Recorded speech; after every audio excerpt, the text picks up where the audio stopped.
We often forget that we are nature. Nature is not something separate from us. So, when we say that we have lost our connection to nature, we have lost our connection to ourselves. With this beautiful thought, a very good morning to all my dear students. I hope that you all are in good health. This is Shreya Jadhav, and I welcome you all to my e learning channel. Today, we are going to do English Grade 12 Supplementary Reading 3 Journey to the End of the Earth. And this is written by Tishani Doshi. So, before starting with the reading and explanation of the chapter, let us know something about the author.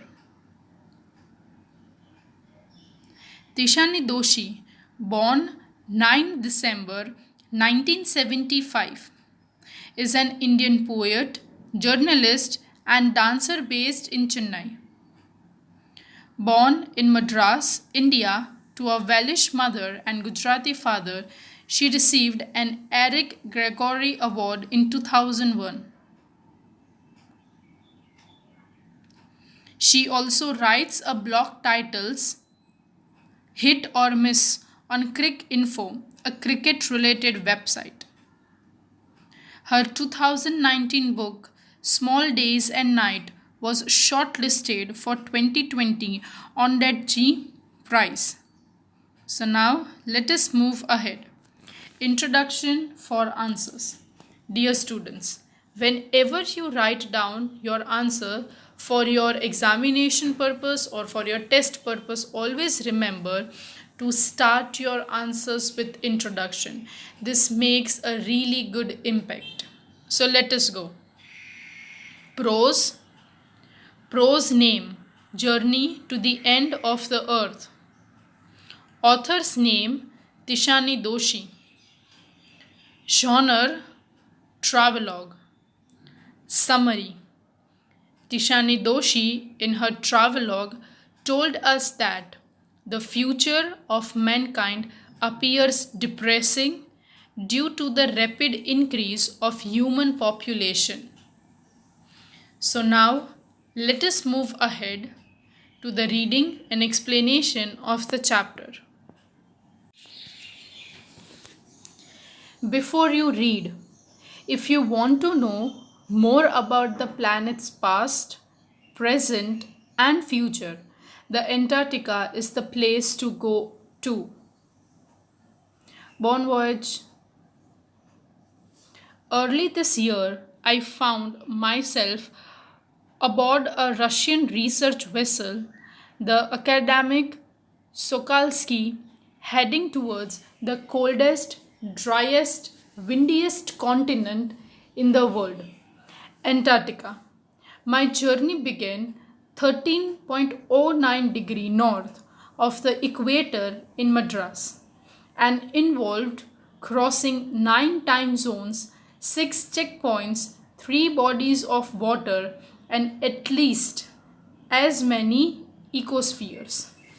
By the time I actually set foot on the Antarctica continent, I had been traveling over 100 hours in combination of car, an aeroplane, and a ship.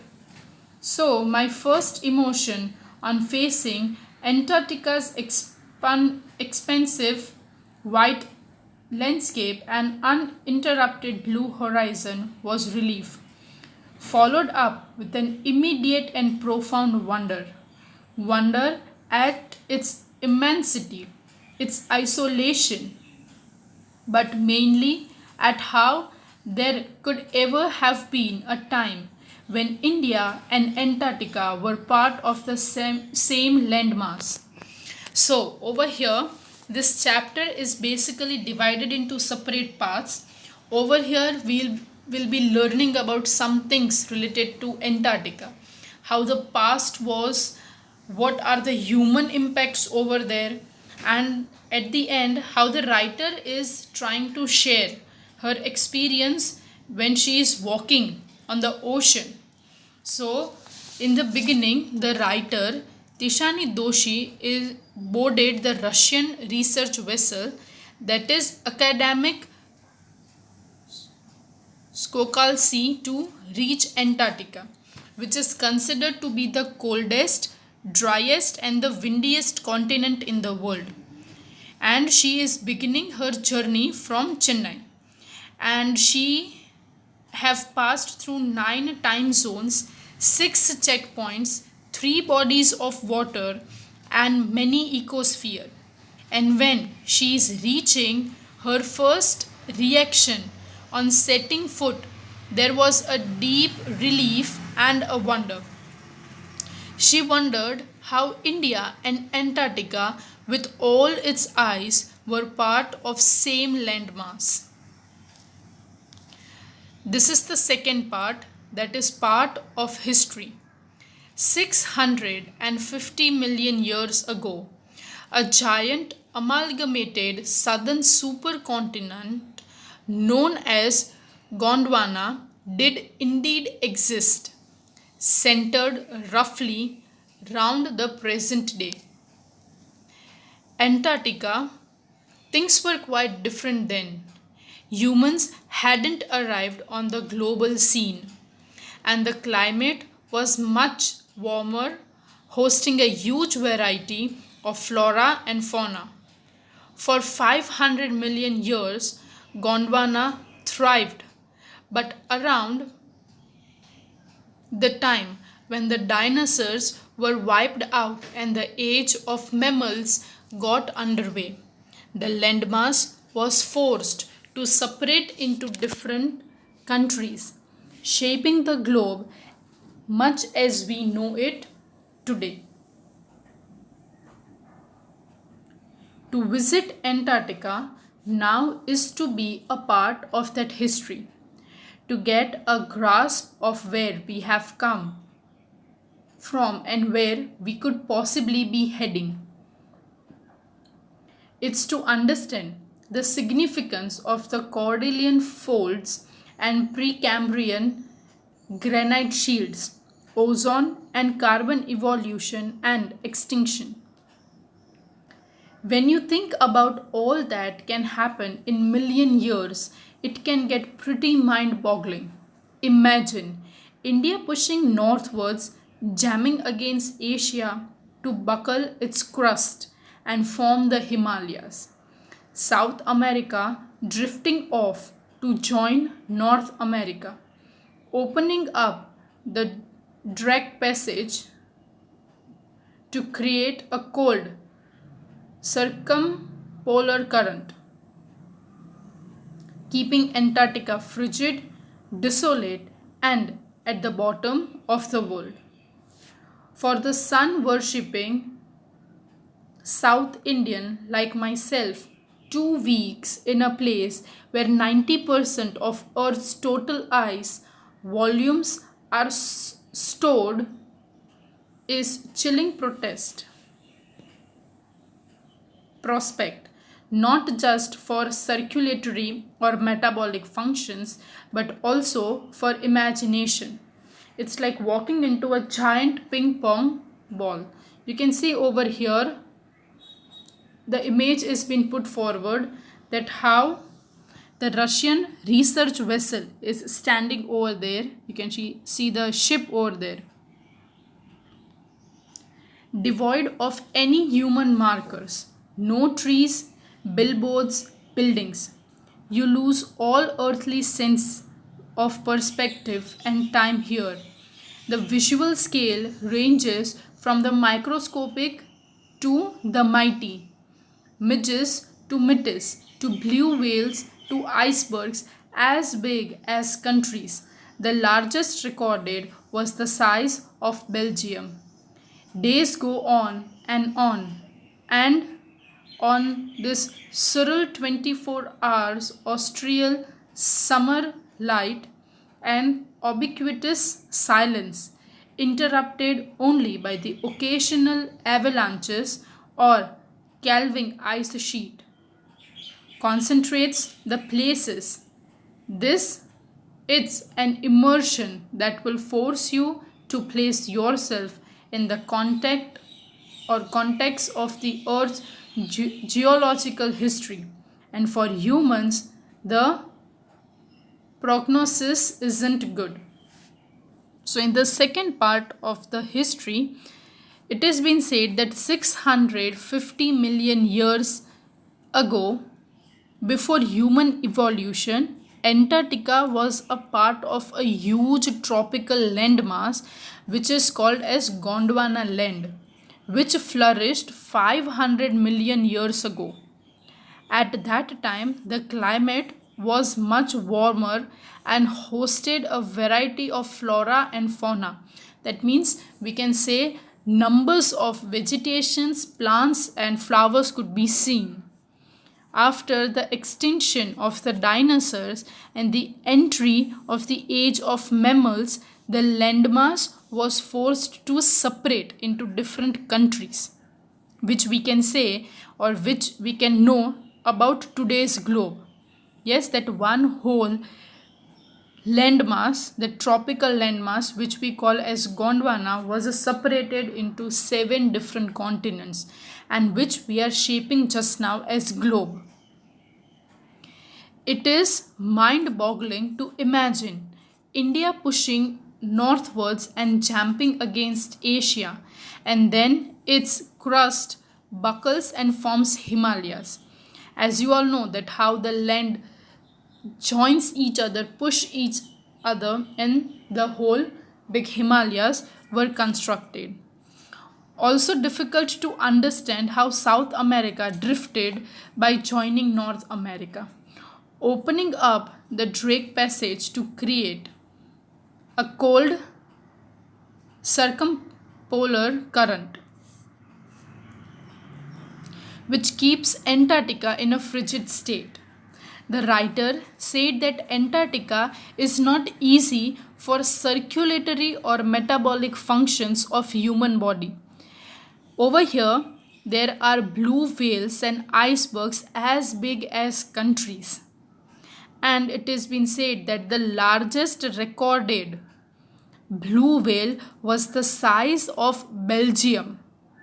With the collapsing of ice sheets, the continent, one can guess that all is not good for humans on the earth, because we, as the population is increasing and global warming, we can say that the ozone layer is depleting, and because of this thing many changes are taking place, and it won't be any good for the humans on the earth. The third impact is human impact. Human civilization have been around for the planetary 12,000 years, barely a few seconds on the geological clock. In that short amount of time, we have managed to create quite a ruckus, etching our dominance over nature with our villages, towns, cities, and megacities. The rapid increase of human populations have left us battling with our own spices or species for limited resources, and the unmitigated burning of fossil fuels has now created a blanket of carbon dioxide around the world, which is slowly but surely increasing the average global temperature. Climate change is one of the most hotly contested environmental debates of our time. Will the West Antarctica ice sheet melt entirely? Will the Gulf Stream ocean current be disrupted? Will it be the end of the world as we know it? Maybe, maybe not.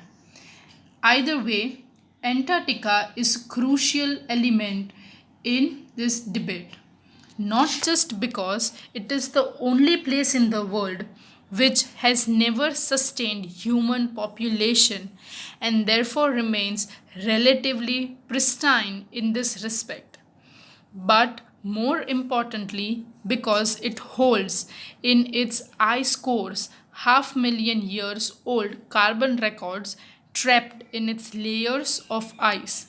If we want to study and examine the Earth's past, present, and future, Antarctica is the place to go.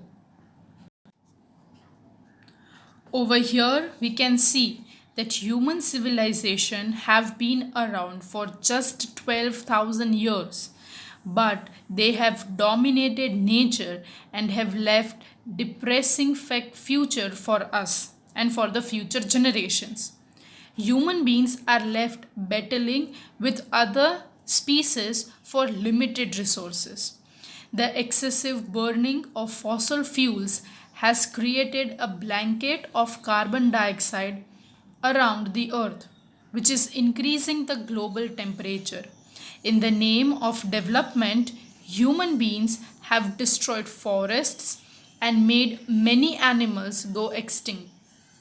Even an uninhabited land like Antarctica is facing receding glaciers and collapsing ice shelves. We all know that many glaciers are melting in Antarctica.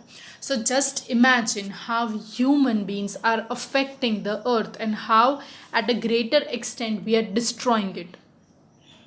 Although in Antarctica we can see no human race, or we can say that it is nil over there, and still it is being affected over there because of increase in population, or because of more use of fossil fuel, or because of increase in carbon dioxide.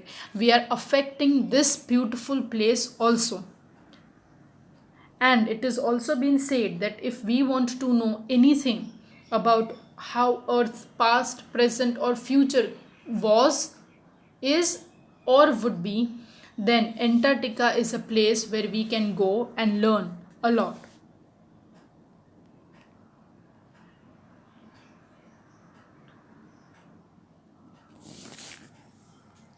Students on Ice, the program I was working with on the Shokaski aims to do exactly this by taking high school students to the ends of the world and providing them with inspiring educational opportunities which will help them foster a new understanding and respect of our planet. It's been in operation for 6 years now, headed by Canadian Geoff Green, who got tired of carting celebrities and retired, rich curiosity seekers who would only give back in limited way. With students on ice, he offers the future generation of policymakers a life changing experience at an age when they are ready to absorb, learn, and most importantly, act. The reason of the program has been so successful is because it's impossible to go anywhere near the South Pole and not be affected by it.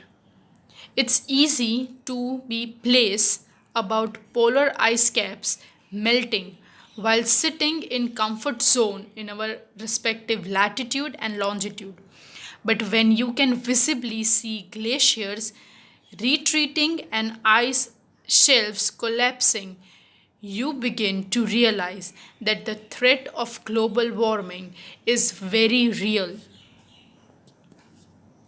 Antarctica, because of her simple ecosystem and lack of biodiversity, is the perfect place to study how little changes in the earth can have big reper- repercussions.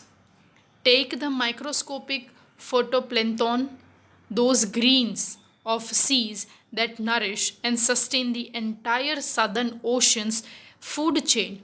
These single celled plants use the sun's energy to assimilate carbon and synthesizes organic compounds in that wondrous and most important of process called photosynthesis.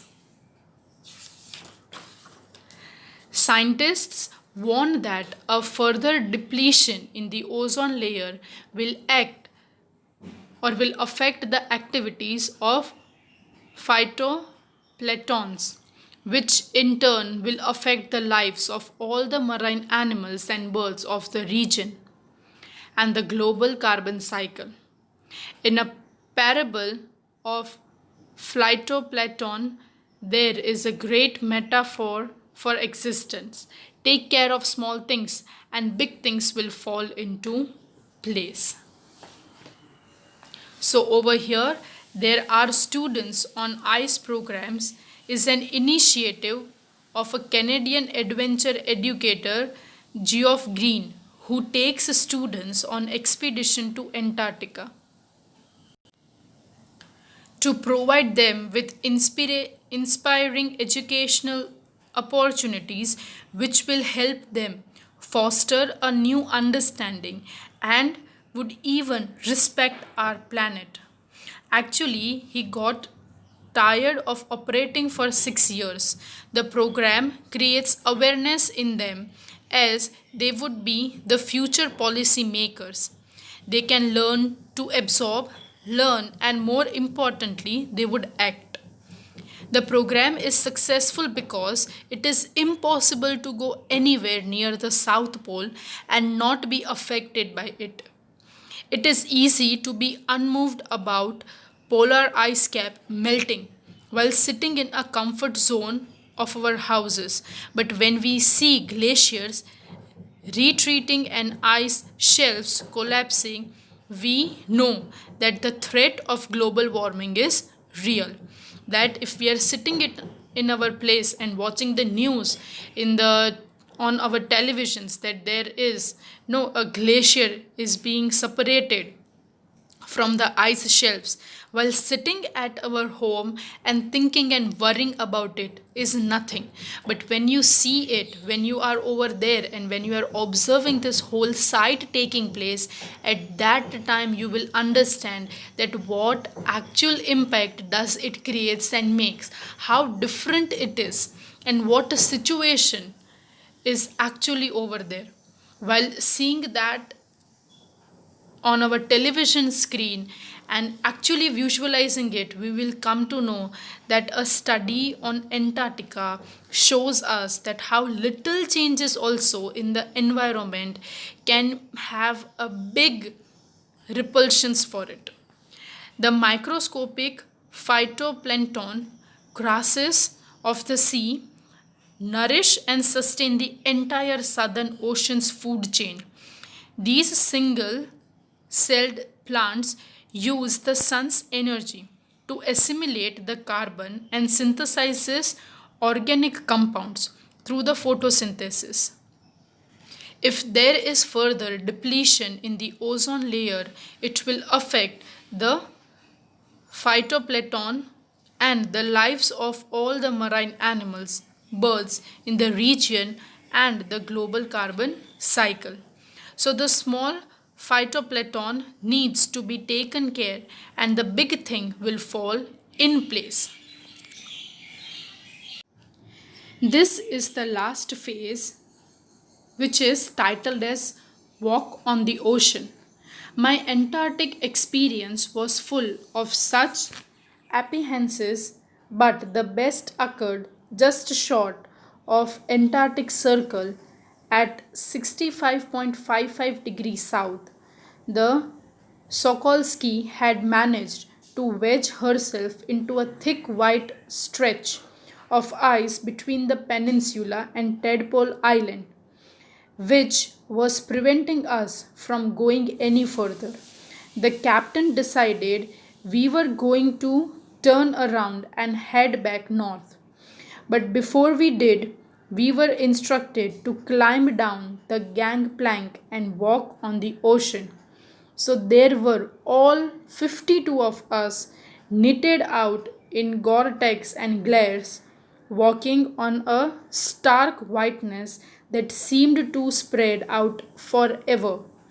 Underneath our feet was a metric thick ice pack, and underneath that 180 meters of living, breathing salt water. In the periphery, crabeaters, seals were stretching and sunning themselves on ice falls, much like stray dogs will do under the shade of a banyan tree. It was nothing short of revelation. Everything does indeed connect. 9 time zones, 6 checkpoints, 3 bodies of water, and many ecosphere later, I was still wondering about the beauty of balance in a play of our planet. How would it be if Antarctica were to become a warm place that it once used to be? Will we be around to see it, or would we have gone the way of the dinosaurs, mammoths, and woolly rhinos? Who's to say? But after spending 2 weeks with bunch of teenagers who still have the idealism to save the world, all I can say is that a lot can happen in million years, but what a difference a day makes. So over here, before the writer, they were returning to 65.55 degrees south. The writer found that their ship had managed to wedge into a thick white stretch of ice between the peninsula and the Tadpole Island. The captain gave them a chance to walk on the ocean. Now, just imagine such a beautiful scenario it would be to walk on the ocean. This made her realize that she was walking on 180 meters of ocean water, a rich marine life. When she reached home, she wondered if Antarctica would ever be warm again, and how much difference a million years would make, and how each day added to make that difference. She was happy to have spent time with the teenagers who still have those ideals, those ideas to save the world. And this would eventually make a great difference in the future generation. So, this is all about the reading and the explanation of the chapter.